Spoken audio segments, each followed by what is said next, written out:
Well, it's a new year, and as predicted, minimum wage is going up in many different jurisdictions. And while some people are benefiting, some people are actually quite upset.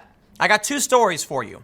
The first one talks about restaurants adding surcharges in Phoenix, and people are kind of shocked to see that they literally put on the receipts Prop 206 fee. Now, left-wing activists are pretty upset, saying you don't need to do this. You can just pay a living wage, increase your prices as you should to afford, to pay for the costs. What they don't realize is that customers don't react that way. Okay, when you go to a diner and the food is $1 more across the board, you say, "Woof, things got expensive. Let's go to the other diner." The other diner might have the same price increase, but it's destabilizing, for everybody.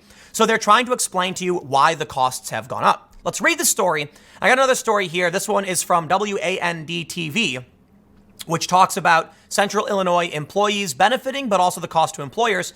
And as per usual, I want to talk a little bit about, the general minimum wage and why I think these localized minimum wage increases are actually a decently good thing. And there are some net positives to a nationwide minimum wage increase pertaining to imports, but let's read. They say, some unsuspecting customers have gotten a surprise. Some unsuspecting customers have gotten a surprise while eating out as a result of a new minimum wage hike. The wage hike, which raised Arizona's minimum wage from $11 to $12 per hour, is a result of Prop 206. Each business is doing something different to respond to the wage increase. But some in the Valley are passing the extra costs on to customers and putting it onto the receipt. One simple solution, decrease the size of your product. That's one thing they do. At the bottom of the receipt at Tennessee Grill and Bar in Anthem, underneath sales tax, is a line that reads Prop 206 fee. According to the restaurant's menu, a 3.5% surcharge is added to every guest's check to provide increased wages and benefits to employees. Quote, "What we have seen is that restaurants have added a surcharge," said Dan Bogert with the Arizona Restaurant Association in a phone interview. Anywhere from 1% to 3% surcharge to help cover increased labor costs. Bogert says this is one way restaurants are coping with the increased labor costs. They say some restaurants are reducing employee hours, operation hours, and increasing the productivity of existing staff. Basically, you're losing money, they're closing their stores earlier, and they're making you work harder. Prop 206 was approved by voters in 2016 to increase pay across the state. They say it requires the state to increase the minimum wage to a predetermined level from New Year's Day 2017 to 2020. In 2017, the minimum wage was set at 10, increased to 10.50 in 2018, 11 in 2019, and now it's 12. Bogert says 2020 is a big year because it's the largest increase. You can imagine just a $1 increase from $11 to $12 an hour in 2020 is a 9% increase in baseline labor costs. So I want to read this next story, but I want to explain to you, I've talked about it before, but what we can likely expect and why there is a net positive for a lot of people when they do minimum wage increases, but how the left misinterprets it and it could actually become very damaging. So this one's from Central Illinois. And they first point out that a lot of people are actually happy. There's another study that came out that said a $1 minimum wage increase can dramatically reduce suicide rates because it provides people a better opportunity to buy certain things they might need. And I can respect that, but it's short-lived because a base rate increase increases the cost of all goods across the board. But there is a net positive for imports and products produced outside the area where they've increased wages. They say, among the changes that 2020 has brought Illinois is a new minimum wage of $9.25 an hour, which is already making an impact on employers and employees. Lexi Ross, a student at Millikan University, is one of many workers in the state seeing a bump in their paycheck. Ross works 2 jobs that pay minimum wage, so her hourly pay went from $8.25 to $9.25. She said prior to the increase, she didn't make enough to pay for basic necessities. Here's the issue. First, define basic necessities. It's changed over time. Today, we all have refrigerators and air conditioners. Like not everybody, but most people have refrigerators. That was a luxury 100 years ago. So we're trying to make sure that minimum wages stay up to par with certain needs. But as we enter an area where most people to function in society need more products like smartphones, it becomes hard to keep up with things.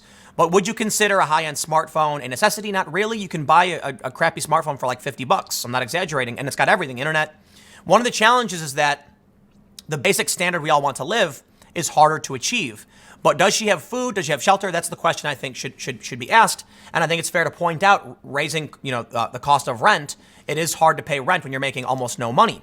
The challenge again, though, is that to what degree should you be paid? What is the value of the lowest skilled jobs? We can't force the value of these jobs to go up. A minimum wage doesn't change the value of your labor. I'll try and use this analogy, right? Let's say I knew how to find gold. Is my job worth the same as your job if you're making cheeseburgers? The answer is no. Gold is rare and extremely valuable. So now, if we're claiming that you who make cheeseburgers, your rate's going to go up. Well, if I want a cheeseburger, I don't care. Like, the money doesn't mean anything. The money just is a trade medium. What matters is what can I buy with my labor, and my labor is worth more than yours no matter what. It's never going to change. Increasing the minimum wage just causes the floor to raise for literally everybody, but it is a ripple effect. So there is an immediate net gain followed by, it's short-lived. Let's read.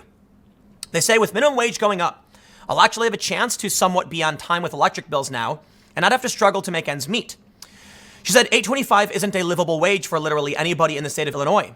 I've had to take out loans to make sure they don't turn off my electric. So I think, the challenge is when it comes to like a lot of these lefty policies, they say, you hear this, and I sympathize. Your electricity is going to get shut off? Okay, that's a really bad thing. But then you have to ask a question. How much electricity are you using? Do you have a gaming PC? Are you cranking things out? My electric bill's actually decently high because of the editing machines and the computers and the cameras and stuff that I use. It's pretty high. And air conditioning can be expensive. But I also want to point out another issue that the left brings up with like universal health care. It's another similar analogy. If you want everyone to get free health care paid from the government to the taxpayer, but you eat Twinkies all day, yeah, that's going to increase the cost dramatically. If we had a system where it was like, okay, everybody gets free health care paid for by the government, but you also have to participate in like a monthly physical, and if you reach a certain threshold of like blood pressure or something, your benefits get cut. Now, I think it's fair to point out like there could be diseases causing a lot of ailments, not lack of physical activity. The general idea is, hey, free healthcare for all if everybody consistently exercises and eats healthy, right? Otherwise, you have someone saying, I can't pay my electric bill on minimum wage. It's not fair. Your electric bill's $1,000. Why? Well, I mine Bitcoin. Okay, hold on, right? That's an important factor in whether or not this person's electric bill is too high.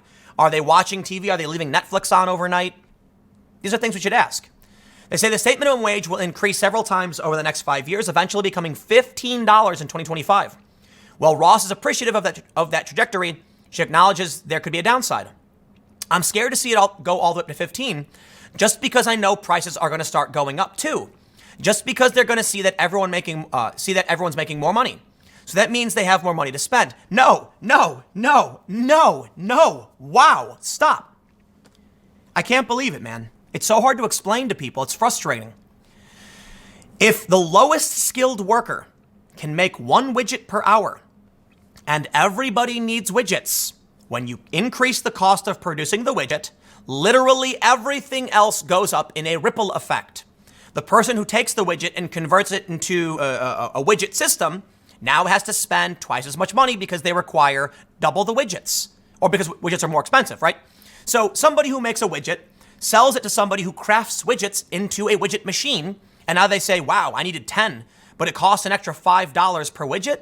That means I need 50 more bucks. That means the cost of that system is now up by $50, which means they need to charge more when they sell it. All it does is dramatically inflate the cost of everything. But now, I'm going to spend the last minute explaining, as I've explained in the past, I guess, but to wrap it up. There is a net benefit if the product is made outside of this jurisdiction. If only in one town they increase the minimum wage, and products are made outside that town, the base cost of those products will not go up. And that means the people who live in that city will see an equalizing effect. It could be a good thing. The problem with nationwide minimum wage laws is that it will just dramatically increase the floor for everything, rapidly inflating stuff very quickly. But once again, it's actually a sneaky good thing. No, seriously. The United States sells US dollars, right? Let's say we sell $1 to China. And what we do is we say, hey, we're going to give you a loan. Like we're going to sell debt to you. So essentially, I'm probably butchering this explanation, but basically, we get stuff from China in exchange for them like buying and saving US dollars. We have debt with China, right? Let's say China expects 1 hour of labor in exchange for some kind of benefit we get from them.